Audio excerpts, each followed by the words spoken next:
Hello दोस्तों आज की वीडियो में मैं आपको बताने वाला हूं, अगर आप भी एक आधार ऑपरेटर हैं और आपको भी सीएससी से या किसी अदर कंपनी से आधार का कार्य मिला हुआ है और आप एक आधार ऑपरेटर के रूप में कार्य कर रहे हैं, तो यह वीडियो आपके लिए इम्पोर्टेंट होने वाली है। दोस्तों, अगर आपका भी NECIT यानी कि आधार सुपरवाइजर का सर्टिफिकेट एक्सपायर हो चुका है या आप रिन्यूअल कराना चाहते हैं, तो यह वीडियो दोस्तों आप अंत तक देखिए, आपके बहुत ही काम की होने वाली है। दोस्तों, क्या आप आधार सेंटर पर ऑपरेटर या सुपरवाइजर बनने का सपना देख रहे हैं या फिर आप पहले से ऑपरेटर हैं? जब आप सुपरवाइजर बनने के लिए NSEIT की परीक्षा पास करना चाहते हैं या शायद आपका सर्टिफिकेट रिन्यू करने का टाइम आ गया है, तो दोस्तों आज हम बात करेंगे कि आधार सुपरवाइजर ऑपरेटर परीक्षा की तैयारी कैसे करें, एग्जाम में क्या क्या आपसे पूछा जा सकता है और पासिंग क्राइटेरिया क्या है और रिन्यूअल प्रक्रिया में क्या क्या करना पड़ता है। और हाँ, ये सिर्फ शुरुआत है, ये हमारी 9 चैप्टर की खास सीरीज का हिस्सा है जिसमें मैं आपको आधार की दुनिया यानी A to Z सब कुछ बताऊंगा। और तैयार हो जाओ। और हाँ, अगर आपको ये जानकारी पसंद आए तो अभी सब्सक्राइब बटन दबाओ और बेल आइकन को भी दोस्तों ठोक दो, ताकि अगले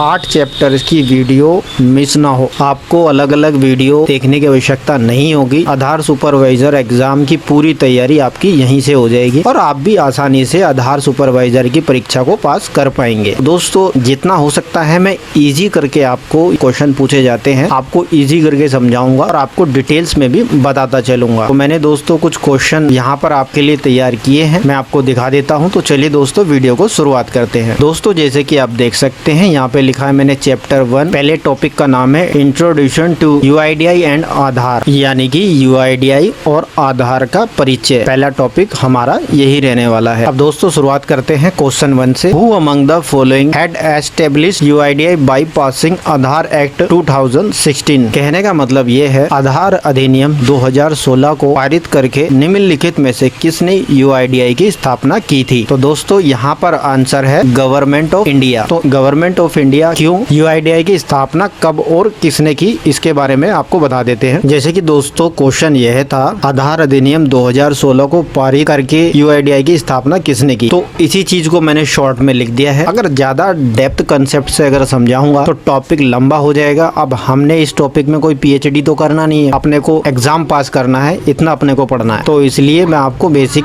ही बताऊंगा और आप एग्जाम को आसानी से पास कर लेंगे। जैसे कि यहाँ पे लिखा है UIDI की स्थापना भारत सरकार द्वारा की गई। जाहिर सी बात है, आधार आज की डेट में कितना महत्वपूर्ण दस्तावेज हो चुका है। तो इसकी स्थापना दोस्तों, जब इतना बड़ा जिम्मेदारी वाला काम है जहाँ पर नागरिक का बायोमेट्रिक तक का डेटा होता है, वहाँ पे नागरिक की हर एक डिटेल होती है। आधार हर चीज से आजकल तुम जानते हो, बैंक अकाउंट से लिंक हो गया, आपके पैन कार्ड से लिंक हो गया, हर जगह आधार की वैल्यू कितनी है। उसके बिना कई ऐसी सरकारी योजनाएं हैं, अगर आपके पास आधार कार्ड नहीं है तो आपको उसका लाभ नहीं मिलता। तो यही चीजें, जब इतनी जिम्मेदारी वाला काम आ जाता है तो भैया इतनी जिम्मेदारी वाला काम तो फिर कौन करेगा? हमारी भारत सरकार ही देखेगी। वही मैं आपको बेसिक बता रहा हूँ, UIDI की स्थापना भारत सरकार द्वारा की गई थी। ठीक है दोस्तों, और इसका उद्देश्य देश के सभी निवासियों को एक अनोखा पहचान पत्र प्रदान करना था। पहचान पत्र से मतलब यहाँ पर वो नहीं है, वोटर कार्ड नहीं है। इसका मतलब ये है यहाँ पे दोस्तों एक तरीके की आइडेंटिटी, जिससे सरकारी सुविधाओं का लाभ सही लोगों तक पहुँच सके। पहले क्या होता था, डुप्लीकेट दस्तावेजों के आधार पर एक नागरिक को योजना का 2-3 बार लाभ मिल जाता था। अब मैं आपको उदाहरण देता हूं, आज की डेट में आप राशन की दुकान पे गए, जहाँ से आपको गेहूं वगैरह मिलते हैं, सरकारी राशन की दुकान पे एक बार राशन ले लोगे, दूसरी बार किसी दूसरी दुकान पे जाके अंगूठा लगाओगे तो वहाँ पर पता लग जाएगा ऑलरेडी आपने एक बार ही राशन ले लिया है। तो यहाँ पर सरकारी योजनाओं का मिसयूज कम हो और लाभ सीधा जनता तक पहुँचे। जैसे कि DBT, डायरेक्ट बेनिफिट ट्रांसफर, सीधा जनता के बैंक अकाउंट में पहुँच जाते हैं अगर आधार NPCI लिंक है तो, यानी आपका आधार कार्ड आपके बैंक के साथ आधार सीडिंग है तो सभी सरकारी योजनाओं के लाभ आपके सीधा बैंक अकाउंट में ट्रांसफर कर दिए जाते हैं। तो अभी ज्यादा डेप्थ नहीं जा रहे, हम बेसिक ही पढ़ते हैं। यह प्रणाली डिजिटल भारत और वित्तीय समावेशन के लिए महत्वपूर्ण कदम था। आधिकारिक स्रोतों से ली गई जानकारी के आधार पर यह स्पष्ट है कि UIDI की स्थापना और आधार अधिनियम 2016 का पारित होना एक सुनियोजित प्रयास था, जिसका उद्देश्य प्रशासनिक और दक्षता और पारदर्शिता बढ़ाना था। तो दोस्तों उम्मीद करता हूँ आपको पहला क्वेश्चन समझ में आ गया होगा। आधार अधिनियम 2016 को पारित करके निम्नलिखित में से किसने UIDI की स्थापना की? कुछ इस तरह का क्वेश्चन अगर आपसे पूछा जाता है एग्जाम में तो आप सीधा गवर्नमेंट ऑफ इंडिया वाले ऑप्शन को सिलेक्ट करेंगे, यानी कि भारत सरकार वाले ऑप्शन को आपको चूज करना है, वो आपका करेक्ट आंसर होगा। Question 2, when was UIDI established S statutory authority under ministry of electronic and IT। यानी कि यहाँ पर क्वेश्चन में यह पूछा जा रहा है UIDAI इलेक्ट्रॉनिक और सूचना प्रौद्योगिकी मंत्रालय के तहत वैधानिक प्राधिकरण के रूप में कब स्थापित किया गया था। मैं आपको दोबारा बता देता हूँ क्वेश्चन क्या पूछा जा रहा है। UIDAI इलेक्ट्रॉनिक और सूचना प्रौद्योगिकी मंत्रालय के तहत वैधानिक प्राधिकरण के रूप में कब स्थापित किया गया था। तो यहाँ पर डेट पूछ रहा है आपसे। तो यहाँ पर जो तारीख है 12 जुलाई 2016। यानी कि दोस्तों ये लगभग पहले क्वेश्चन से ही मिलता जुलता है। पहले में पूछा गया था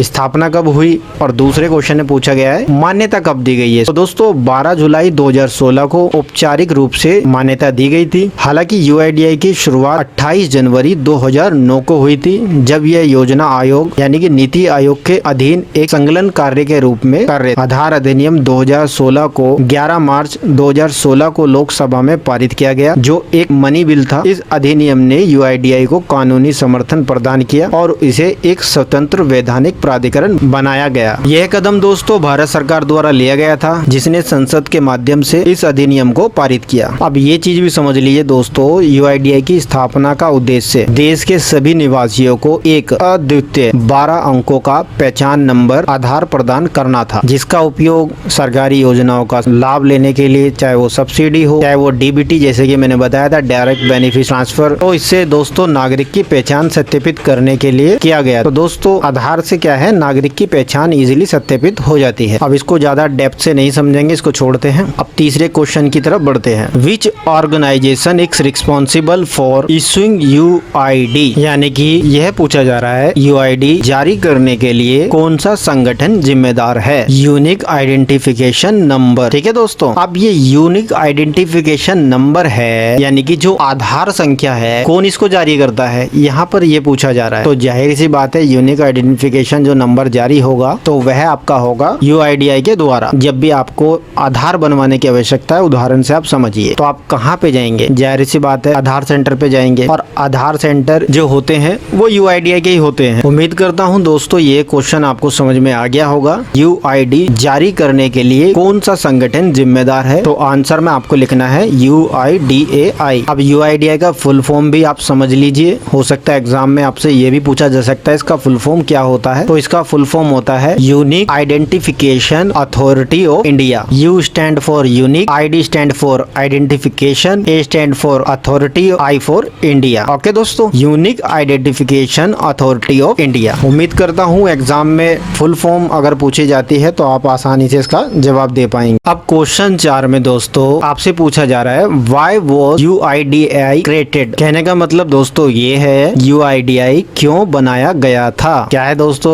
इंग्लिश का हिंदी में रूपांतरण तो करना पड़ेगा, क्योंकि हमारे कुछ ऐसे व्यूअर हैं जो हिंदी आसान तरीके से समझ जाते हैं, कुछ ऐसे हमारे व्यूअर हैं जो इंग्लिश में समझना थोड़ा उनके लिए इजी रहेगा। तो दोनों लैंग्वेज में मैंने बना दिया टॉपिक। आप वीडियो को अगर पूरा देखते हैं तो आसानी से एग्जाम को आप पास कर पाएंगे। भाई UIDAI क्यों बनाया गया था दोस्तों, क्या है मैंने जैसे पहले ही बताया था, आधार कार्ड के माध्यम से, अब मान लो सोनू नाम के, उदाहरण से समझिए आपके एरिया में 4 लोग हैं। पहले क्या है, सरकारी योजना का अगर लाभ चाहिए, वो डॉक्यूमेंट लेके कोई पहुंच गया सोनू नाम के, जब सोनू गए दूसरे, जी आपको तो ऑलरेडी योजना का लाभ मिल गया है। अरे मैं तो सर आया ही नहीं था, कहाँ से मिल गया लाभ। तो पहले इस तरह की जो घटनाएं होती है अब वो नहीं होती, सीधा अंगूठा लगाया, हाँ भाई ये वही सोनू है, वेरीफाई हो जाता है, तो पहचान इजिली वेरीफाई हो जाती। तो यहाँ पे आंसर है to provide robust technology to eliminate duplicate and fake identities and to provide identity that can be verified and authenticated in an easy cost effective way. मैं आपको इसका मतलब हिंदी में बता देता हूँ। डुप्लीकेट और नकली पहचान को खत्म करने के लिए मजबूत तकनीकी प्रदान करने के लिए। ठीक है दोस्तों, डुप्लीकेट पहचान खत्म हो गई। अगर मान लो कोई सरकारी एग्जाम है, किसी भी सरकारी जॉब का, जब आप जाते हैं तो आपने देखा होगा कई एग्जाम सेंटर में जब आपकी एंट्री होती है तो फिंगरप्रिंट वगैरह भी लगवाए जाते हैं, आपकी डिटेल ओपन हो जाती है, और आपके नाम से कोई मिलता जुलता अगर सेंटर पे पहुंच गया तो वो एग्जाम ही नहीं दे पाएंगे, क्योंकि डिटेल ओपन नहीं हो पाएगी। एक ही नाम के क्या संसार में और व्यक्ति नहीं हो सकते। पहचान कैसे वेरीफाई करें कि ये वही व्यक्ति है, तो आधार एक इजी प्रोसेस है। आधार नंबर डालेंगे, अंगूठा लगवाएंगे, पहचान वेरीफाई हो जाएगी, ये व्यक्ति वही है, कोई फ्रॉड तो नहीं है। क्योंकि कभी कभी क्या है, सगे भाई हैं, दोनों की पहचान यानी चेहरा एक जैसा मिलता जुलता है, ऐसे तो कोई किसी के चेहरा मिलता जुलता है नहीं आते, पहचान में बिल्कुल सेम लगते हैं। आधार कार्ड होगा, इजीली से दोनों की पहचान हो जाएगी। तो दोस्तों डुप्लीकेट पहचान खत्म करने के लिए, मजबूत तकनीकी प्रदान करने के लिए, ऐसी पहचान प्रदान करना जिसे एक आसान लागत प्रभावी तरीके से सत्यापित और प्रमाणित किया जा सकता। कहने का मतलब दोस्तों ये है, आधार से किसी व्यक्ति की पहचान को वेरीफाई करना बहुत ईजी है। इसमें कोई आपकी कोई लागत आती है क्या? आप किसी दुकान पर गए, भैया मेरे आधार कार्ड से पैसे निकाल दो, आपने आधार नंबर दिया, NPCI डेटा में वेरीफाई हो गया कि हाँ ये व्यक्ति वही है और आपने इजिली तरीके से विड्रॉल कर लिया, तो पहचान भी इजी हो गई। कई ऐसी सरकारी योजनाओं के लाभ है जहाँ पर आसान तरीके से आपको योजना का लाभ मिल जाता है और आपकी पहचान भी आसान तरीके से वेरीफाई हो जाती है। तो आपको उम्मीद करता हूँ ये चीज समझ में आ गई होगी। अब चलते हैं अगले क्वेश्चन की तरफ। When was the Aadhaar enrolment update regulation 2016 published in official gazetting? कहने का मतलब दोस्तों ये है, आधार नामांकन, एनरोलमेंट को नामांकन कहते हैं हिंदी में, और अद्यतन यानी अपडेट को अद्यतन कहते हैं। आधार नामांकन और अद्यतन विनियम 2016 सरकारी राजपत्र में कब प्रकाशित हुआ था? तो डेट आपको ऐसे में याद रखनी है, 12 सितंबर 2017। ये याद रख लीजिए। 2016 में तो आधार एक्ट पास हुआ था और उसके एक साल बाद ये और ऑफिशियली पब्लिश हुआ दोस्तों 2017 में 12 सितंबर। ठीक है दोस्तों, अब आप ये डेट कैसे याद रखेंगे मैं आपको बता देता हूँ। आधार कार्ड के कितने अंक होते हैं? 12 अंकों का आधार कार्ड होता है। 12 से इस चीज को याद रखना। जहाँ पे भी आप देखेंगे 2016 में आधार एक्ट पास हुआ था, 17 में ये ऑफिशियली रूप से पब्लिश हुआ था, इस चीज को याद रखेंगे। तो 12 सितंबर 2017। चलो दोस्तों अब नेक्स्ट क्वेश्चन की तरफ बढ़ते हैं। क्वेश्चन है दोस्तों, what do you mean by Aadhaar enrolment update process? कहने का मतलब ये है, आधार एनरोलमेंट यानी आधार नामांकन और अद्यतन प्रक्रिया से आपका क्या मतलब है? आंसर है, the process to collect demographic and biometric information from individuals by the enrolment agencies for the purpose of issuing Aadhaar number to such individuals under the Aadhaar act. कहने का मतलब दोस्तों ये है, आप आधार एनरोलमेंट और अपडेट प्रोसेस क्या समझते हैं? छोटी सी बात ये समझ लीजिए। आंसर है, आधार अधिनियम के तहत ऐसे व्यक्तियों को आधार संख्या जारी करने के उद्देश्य से नामांकन एजेंसियों द्वारा व्यक्ति से जनसंख्या और बायोमेट्रिक जानकारी एकत्र करने की प्रक्रिया। जब नागरिक का आधार कार्ड बनता है तो वहाँ पर उसकी डेमोग्राफिक और बायोमेट्रिक ये इन्फॉर्मेशन को एनरोलमेंट एजेंसी द्वारा कैप्चर किया जाता है। डेमोग्राफिक में दोस्तों वह चीजें आती है जो मैनुअली टाइप होती है और आप उसको रीड कर सकते हैं। मैं आपको बता देता हूँ एक बार और, डेमोग्राफिक के अंदर वह जानकारी आती है जो मैनुअली टाइप होती है और आप उसको रीड भी कर सकते हैं। जैसे कि ये लिखा हुआ है, ये डिटेल्स जब आपके आधार पे आप देखते हो, आपकी डेट ऑफ बर्थ, आपका नाम, तो ये चीज आप पढ़ सकते हो। तो ये डेमोग्राफिक डिटेल्स में आ गई। जो आप चेंज कराने जाते हो, भाई पता चेंज करा लेते हैं, हस्बैंड नेम चेंज करा लेते हैं। और बायोमेट्रिक में दोस्तों आप उस जानकारी को पढ़ेंगे कैसे? तो कैप्चर की जाती है, जैसे आपकी फिंगरप्रिंट, आपकी आइरिस स्कैन या आपका फोटो वगैरह। तो ये बायोमेट्रिक डिटेल में आ गए। जब इन इंफॉर्मेशन को इंडिविजुअल्स व्यक्तियों से इस इंफॉर्मेशन को लिया जाएगा, किसके द्वारा? एनरोलमेंट एजेंसी के द्वारा, तभी तो दोस्तों ऐसे में जाके आपको आधार नंबर इशू होगा। तो यही आपके क्वेश्चन का आंसर आपको यहाँ पे मिल गया। तो चलिए दोस्तों अब नेक्स्ट क्वेश्चन की तरफ चलते हैं। यहाँ पे लिखा है दोस्तों, what is the process of capturing residence data both demographic and biometric for generation of Aadhaar called? Hindi में आपको बता देता हूँ, आधार सृजन के लिए जनसंख्याकीय यानी कि डेमोग्राफिक और बायोमेट्रिक दोनों हेतु निवासी के डेटा को कैप्चर करने की प्रक्रिया को क्या कहते हैं? जब नागरिक का यहाँ पे पूछा जा रहा है, कोई नागरिक है उसका डेमोग्राफिक डेटा को कैप्चर कर लिया, ये क्वेश्चन ये पूछना चाह रहा है, और साथ ही उसके बायोमेट्रिक जानकारी को भी कैप्चर कर लिया आधार कार्ड बनाने के लिए, तो वो क्या कहलाएगा? तो दोस्तों वह एनरोलमेंट कहलाता है, क्योंकि यहाँ पर अभी डिटेल्स को कैप्चर किया गया है, ना कि यहाँ पर आधार कार्ड इशू किया गया है। ठीक है दोस्तों, यहाँ पर जानकारी को बायोमेट्रिक और डेमोग्राफिक को कैप्चर किया गया है, ना कि अभी आधार इशू हुआ है, तो इसलिए ये एनरोलमेंट कहलाएगा। तो उम्मीद करता हूँ दोस्तों आपको ये चीज समझ में आ गई होगी। अब हम दोस्तों नेक्स्ट क्वेश्चन की तरफ बढ़ते हैं। इज एनी एंटिटी ऑथराइज और recognized by the authority for the purpose of enrolling individuals through enrollment agency? Question ये यहाँ पे पूछना चाह रहा है, नामांकन एजेंसी के द्वारा व्यक्तियों को नामांकित करने के उद्देश्य से प्राधिकरण द्वारा प्राधिकृत या मान्यता प्राप्त कोई संस्था है? कौन सी ऐसी एजेंसी है जिसका पर्पस नागरिकों का एनरोलमेंट करना है? तो वही एजेंसी यहाँ पे पूछ रहे हैं जो ऑथराइज भी है और रिकॉग्नाइज्ड भी है। वो एनरोलमेंट एजेंसी कौन कौन सी है? वो इनरोलमेंट एजेंसी होती है दोस्तों रजिस्ट्रार। इनरोलमेंट एजेंसी क्या है मैं आपको शॉर्ट में बता देता हूँ। इनरोलमेंट एजेंसी ये वे संगठन वे संस्थाएं हैं जो UIDAI द्वारा नियुक्त की जाती है। जैसे आप CSC से अभी आपको आधार का कार्य मिला हुआ है तो आपका रजिस्ट्रार कौन हुआ? CSC, क्योंकि इसको UIDAI ने नियुक्त किया हुआ है ताकि यह आगे इनरोलमेंट के लिए जो प्रोसेस करवाते हैं ऑपरेटर के थ्रू कराते हैं। तो UIDAI डायरेक्ट किसी ऑपरेटर को ये तो नहीं बोलेगी आ जाओ जी आ जाओ, डायरेक्ट ही हमसे CSC वाली इनरोलमेंट का काम ले लो। तो बीच में एक रजिस्ट्रार रहता है और जो UIDAI द्वारा नियुक्त की जाती है। दोस्तों जब भी आपसे क्वेश्चन अगर पूछा जाता है नामांकन एजेंसी के द्वारा व्यक्तियों को नामांकित करने के उद्देश्य से प्राधिकरण द्वारा प्राधिकृत या मान्य प्राप्त कोई संस्था है तो वहाँ पर आप रजिस्ट्रार वाले ऑप्शन को चूज करेंगे। अगर सरल शब्दों में कहें तो दोस्तों UIDAI के संदर्भ में रजिस्ट्रार वो संस्था या संगठन है जैसे बैंक, डाकघर या सरकारी विभाग जो आधार कार्ड बनाने के लिए नामांकन एजेंसियों को नियुक्त करते हैं। ये रजिस्ट्रार लोगों की जानकारी जैसे नाम, पता, बायोमेट्रिक इकट्ठा करने वाली एजेंसियों का रिकॉर्ड रखता है और उनके काम की निगरानी करता है। सीधे शब्दों में रजिस्ट्रार वो है जो आधार नामांकन का सिस्टम चलाने में मदद करता है या और सारी जानकारी को रजिस्टर सूची में व्यवस्थित रखता है। तो दोस्तों अब चलते हैं अगले क्वेश्चन की तरफ। Question number 9, is any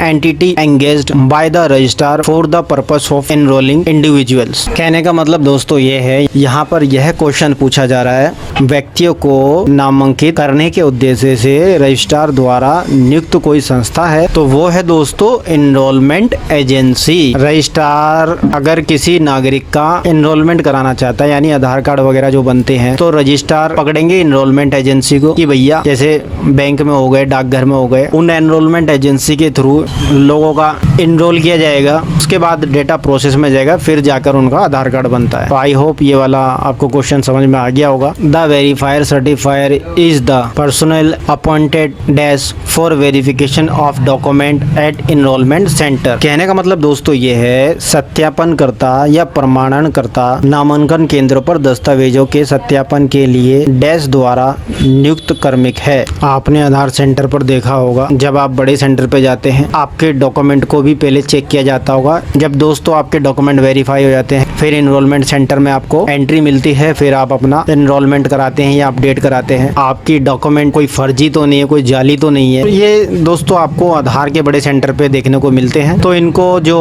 appoint करते हैं तो दोस्तों ये रजिस्ट्रार इनको वहाँ पर अपॉइंट करते हैं। तो इस चीज का आपको ध्यान रखना है। ऑपरेटर का काम तो केवल आधार कार्ड एनरोल करना होता है। तो अगर क्वेश्चन में ऑपरेटर आए तो कंफ्यूज नहीं होना है, तो आपको रजिस्ट्रार वाले ऑप्शन पर ही क्लिक करना है। Is the place where Aadhaar enrolment update is conducted by certified operator dash slash supervisor. वह स्थान जहां प्रमाणित ऑपरेटर या सुपरवाइजर द्वारा आधार नामांकन और अपडेट का कार्य किया जाता है। क्वेश्चन बहुत ही इजी है।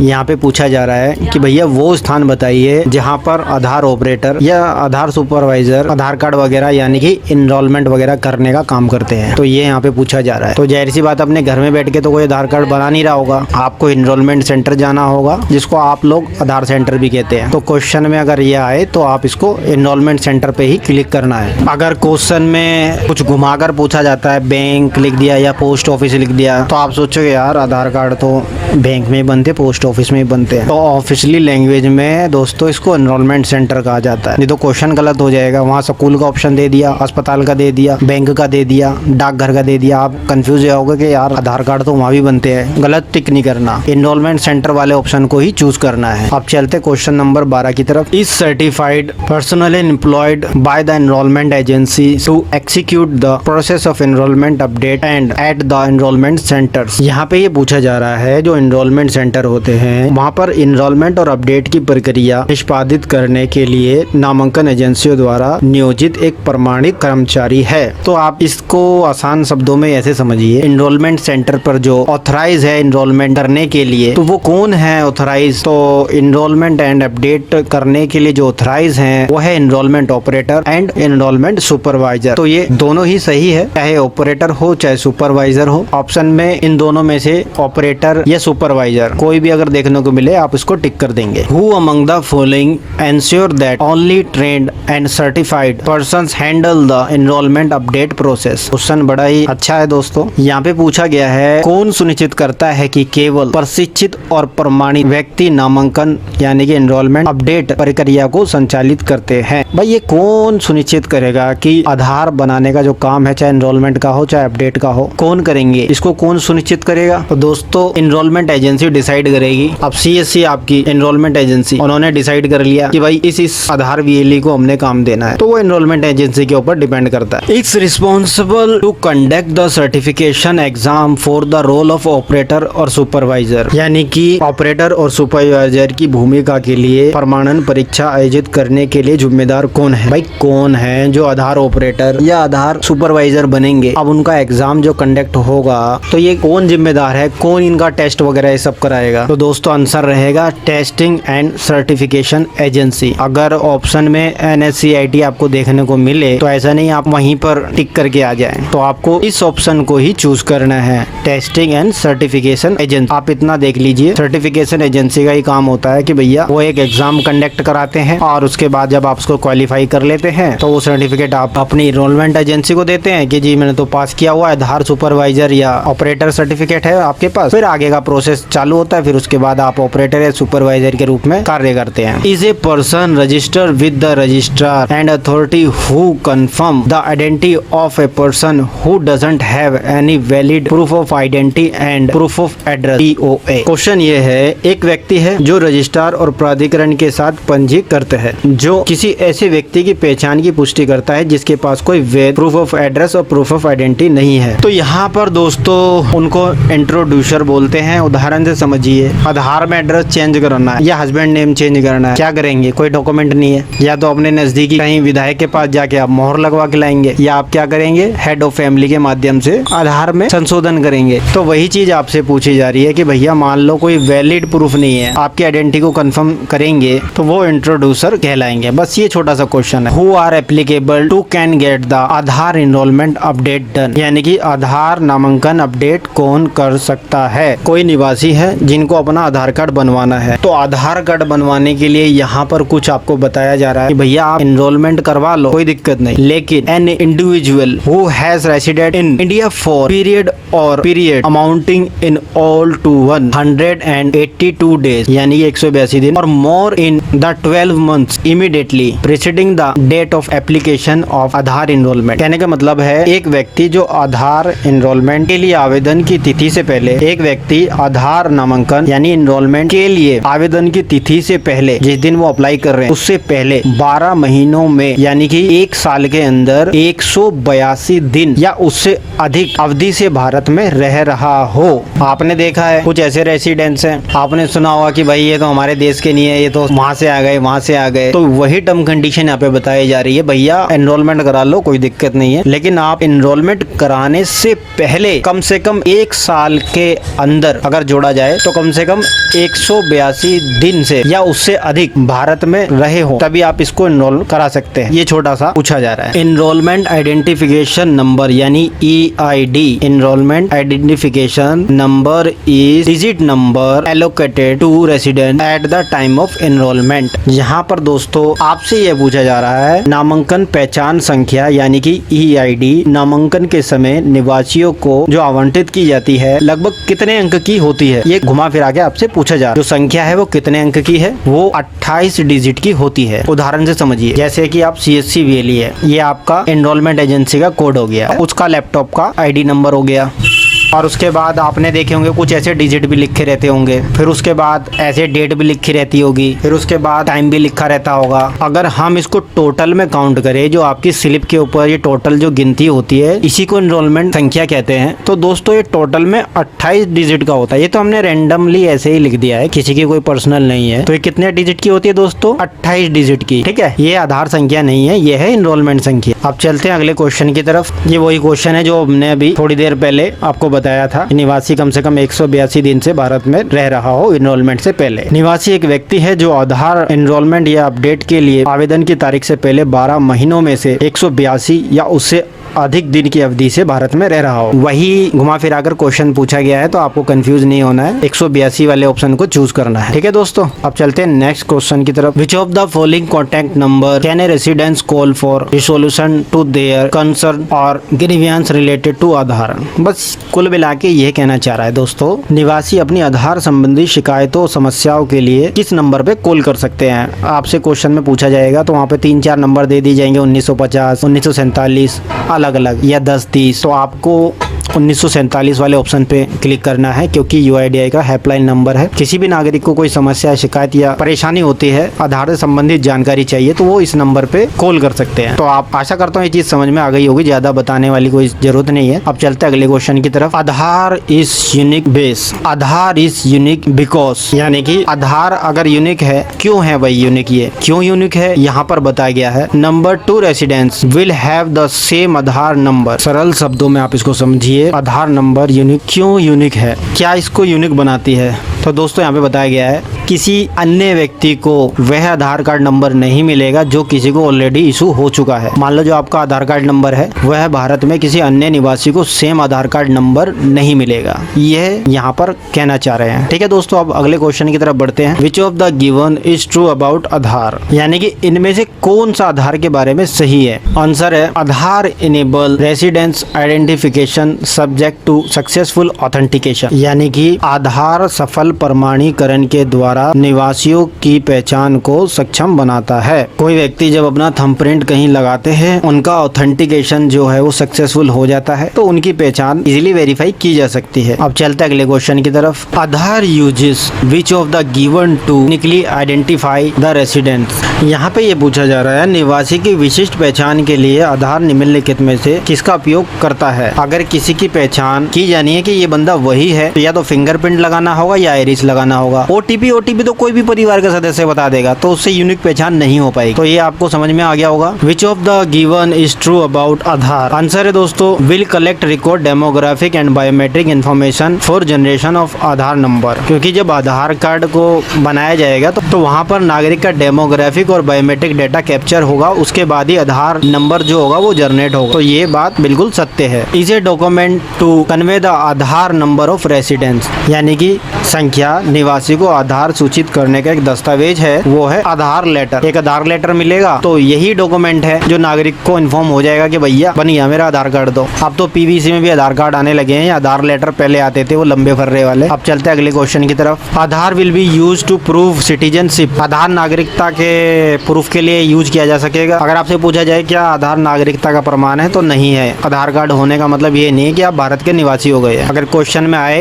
यह फॉल्स है या ट्रू है, तो आप फॉल्स के आगे क्लिक करेंगे, क्योंकि यह नागरिकता का प्रमाण नहीं है। Aadhaar will cover all residents of India who are residing in India for last 180 days from the date of Aadhaar enrolment update, यानी कि आधार भारत में उन सभी निवासियों को दिया जाएगा जो आधार नामांकन की अवधि से 180 दिन के लिए भारत में रह रहे हैं। हाँ भैया, दिया जा सकता है।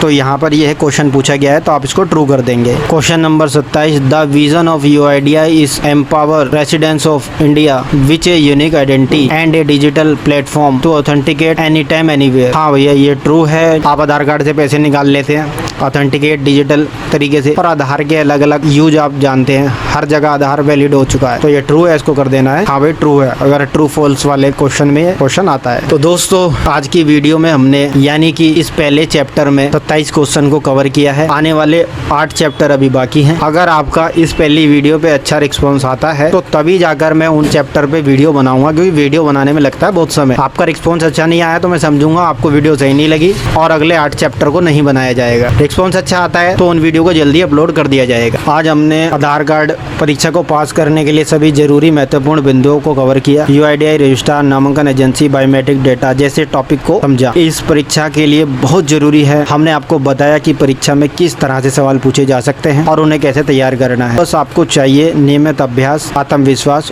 और सही दिशा में मेहनत। अपनी पढ़ाई का प्लान करें और पिछले सवालों को हल करें। यूआईडीआई की ऑफिशियल गाइडलाइन को अच्छे से समझ लें। याद रखें, आधार न केवल एक पहचान है, बल्कि यह देश की डिजिटल प्रगति का हिस्सा है और आप इस प्रक्रिया का महत्वपूर्ण हिस्सा बन सकते हैं। तो बिना समय बर्बाद किए अभी से तैयारी शुरू कर दें और अगर आपको हमारा वीडियो पसंद आया तो लाइक करें, अपने दोस्तों के साथ शेयर करें, हमारे चैनल को सब्सक्राइब करना ना भूलें। एग्जाम दोस्तों आप बड़ी इजीली तरीके से पास कर लेंगे अगर आप 9 के 9 चैप्टर देख लेते हैं जो 1 बाय 1 करके अपलोड किए जाएंगे। लेकिन रिस्पॉन्स अगर आपका अच्छा आता है तो, और जो क्वेश्चन हमने कवर किए हैं बहुत ही आसानी से परीक्षा को आराम से पास कर लेंगे और अच्छे अंकों के साथ परीक्षा को आप पास करेंगे। ज्यादा डेप्थ कंसेप्ट से दोस्तों अगर मैं आपको बताता तो वीडियो कम से कम 2.5 से 3 घंटे की हो जाती। एक ही टॉपिक पर अगर इतना समय लगेगा, इस वीडियो को बनाने में भी मुझे कम से कम 7 से 8 घंटे लग गए हैं, तो इतना लंबा कंटेंट हो जाता। हमें भी परेशानी होती है इतनी लंबी वीडियो बनाने में, और आप भी इतना लंबा अगर वीडियो देखेंगे तो तैयारी करने में अधिक समय लग जाएगा। तो हमने कोशिश करी है कि भैया हर बड़ी बात को